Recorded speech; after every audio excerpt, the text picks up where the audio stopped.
Hello guys, അപ്പം നമുക്ക് വാട്ടേറ്റിനിടെ കാണാം. അങ്ങനെ ഇന്ന് എല്ലാ ദിവസത്തെ പോലെ ഞാൻ രാവിലെ ചായ തന്നെ കുടിച്ചത്. പിന്നെ കാപ്പി ഇലയപ്പം ആയതുകൊണ്ട് ഞാൻ കഴിച്ചില്ല. അയലക്കറി വെക്കുന്നുണ്ടായിരുന്നു ഉച്ചക്കത്തേക്ക്. അങ്ങനെ കുറച്ച് ചോറും അയലക്കറിയും കഴിച്ച്. പിന്നെ ചക്ക കിട്ടിയായിരുന്നു. അങ്ങനെ അത് അരിഞ്ഞ് കുറച്ച് നമ്മൾ വറുക്കാൻ എടുത്തായിരുന്നു.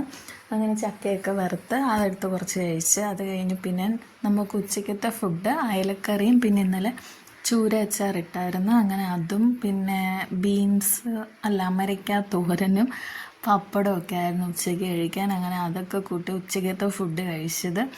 പിന്നെ നമ്മൾ വൈകിട്ട് നമുക്ക് കട്ടൻ കാപ്പിയായിരുന്നു. പിന്നെ കൂടെ കഴിക്കാൻ ഉഴുന്നുവടയും ബോണ്ടയും പിന്നെ പരിപ്പുവട അതൊക്കെ ഉണ്ടായിരുന്നു. അങ്ങനെ അതൊക്കെ കൂട്ടി നമ്മൾ കട്ടൻ കാപ്പി വെച്ചാൽ പിന്നെ ഒരു സാധനം ഉണ്ടായിരുന്നു.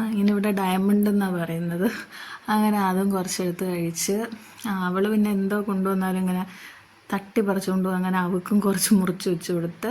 പിന്നെ നൈറ്റ് പിന്നെ നമുക്ക് ചോറും ചാളക്കറിയും മുട്ട പൊരിച്ചതുമായിരുന്നു. അപ്പോൾ ഇഷ്ടപ്പെട്ടെങ്കിൽ സബ്സ്ക്രൈബ് ചെയ്യണേ.